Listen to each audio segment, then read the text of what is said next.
അസ്സലാമു അലൈക്കും വറഹ്മത്തുള്ളാഹി വബറകാതുഹു. അഊദു ബില്ലാഹി മിനശ് ശൈത്വാനിർ റജീം. ബിസ്മില്ലാഹിർ റഹ്മാനിർ റഹീം. അൽഹംദുലില്ലാഹി റബ്ബിൽ ആലമീൻ വസ്സലാത്തു വസ്സലാമു അലാ അഷ്റഫിൽ മുർസലീൻ വഅലാ ആലിഹി വസഹ്ബിഹി അജ്മഈൻ. അമ്മാ ബഅദ്. ഫഅഊദു ബില്ലാഹി മിനശ് ശൈത്വാനിർ റജീം. ബിസ്മില്ലാഹിർ റഹ്മാനിർ റഹീം. ഫഇന്നക ലഅലാ ഖുലുഖിൻ അലീം.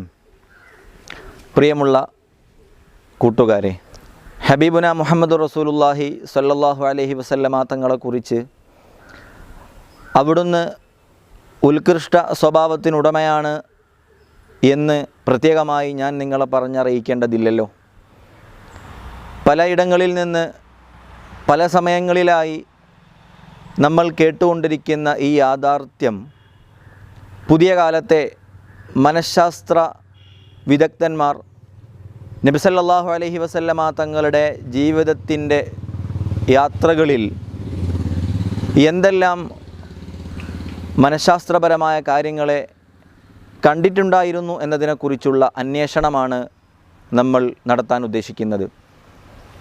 പ്രഥമമായി നമ്മൾ അറിഞ്ഞിരിക്കേണ്ട വളരെ പ്രധാനപ്പെട്ട ഒരു കാര്യം, നബി സല്ലല്ലാഹു അലൈഹി വസല്ലമ തങ്ങൾ ഈ ലോകത്തേക്ക് അല്ലാഹു സുബ്ഹാനഹു വ തആല പരിശുദ്ധമായ ഇസ്ലാമിൻ്റെ പ്രചരണങ്ങൾക്ക് വേണ്ടി അയച്ചു എന്നതിലപ്പുറം ഈ ഒരു സമൂഹത്തിൻ്റെ, ഈ ഒരു ലോകത്തിൻ്റെ സംസ്കാര സമ്പന്നതയ്ക്ക് വേണ്ടി കൂടി നബി സല്ലല്ലാഹു അലൈഹി വസല്ലമ തങ്ങൾ ശക്തമായി പ്രവർത്തിച്ചിരുന്നു എന്നും അവിടുത്തെ പ്രവർത്തനങ്ങളിൽ നിന്ന് നല്ലതുപോലെ റിസൾട്ടുകൾ ഉണ്ടായിട്ടുണ്ടോ എന്ന് നമുക്ക് ചരിത്രങ്ങൾ വായിക്കുമ്പോൾ മനസ്സിലാക്കാൻ കഴിയും.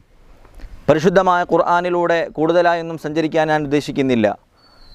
എന്നാൽ ആദ്യത്തിൽ ഞാൻ ഓതി വെച്ച വ ഇന്നക ലഅലാ ഖുലുഖിൻ അലീം, അല്ലാഹു സുബ്ഹാനഹു വ തആല നബി സല്ലല്ലാഹു അലൈഹി വസല്ലമ തങ്ങളോട് പറയുന്ന ഒരു അഭിസംബോധനയാണത്. ഓ തിരു ഹബീബേ, തീർച്ചയായും അങ്ങ് ലഅലാ ഖുലുഖിൻ അലീം, ഉത്കൃഷ്ടമായ സ്വഭാവത്തിനുടമയാണ് എന്ന്. ഈ പരിശുദ്ധ ഖുർആനിൻ്റെ ആശയങ്ങളിലേക്ക് നമ്മൾ ഇറങ്ങിച്ചെല്ലുമ്പോൾ നമുക്ക് എത്തിച്ചേരാൻ കഴിയുന്ന സത്യം എന്താണെന്ന് ചോദിച്ചാൽ, അവിടുത്തെ സ്വഭാവങ്ങൾ മുഴുവനും ഉത്കൃഷ്ടമാണെന്ന് ശാസ്ത്രം തെളിയിച്ചിട്ടുണ്ട് എന്നതിൻ്റെ സത്യകഥകളാണ് നമുക്ക് മനസ്സിലാക്കാൻ കഴിയുന്നത്.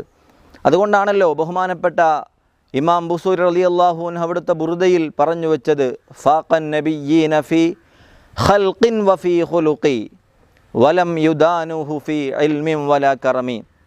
നബി സല്ലല്ലാഹു അലൈഹി വസല്ലമ തങ്ങളുടെ അകാര ഭംഗിയെക്കുറിച്ചും അവിടുത്തെ സ്വഭാവത്തെക്കുറിച്ചുമാണ് ഈ രണ്ട് വരികളിൽ പ്രധാനമായും പ്രതിപാദിക്കുന്നത്. അവിടുത്തെ സ്വഭാവം ഉന്നതമാണ്, അവിടുത്തെ ശരീരത്തിൻ്റെ ആകൃതി ഉന്നതമാണ്.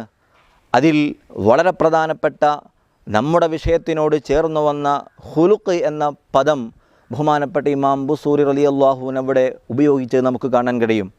അതുകൊണ്ട് കൂട്ടുകാരെ, ഞാൻ പറഞ്ഞു വരുന്നത്, നബി സല്ലല്ലാഹു അലൈഹി വസല്ലമ തങ്ങളുടെ സ്വഭാവം ഉത്കൃഷ്ടമാണെന്ന് പരിശുദ്ധമായ ഇസ്ലാമിൻ്റെ അധ്യായങ്ങളിൽ നിന്ന് നമ്മൾ വായിക്കുന്നത് പോലെ പുതിയ കാലത്തെ ശാസ്ത്രീയ സത്യങ്ങളിൽ നിന്നും നബി സല്ലല്ലാഹു അലൈഹി വസല്ലമ തങ്ങളുടെ ക്രിയാത്മകമായ ഇടപെടലുകളെയും നമുക്ക് വായിക്കാൻ കഴിയും.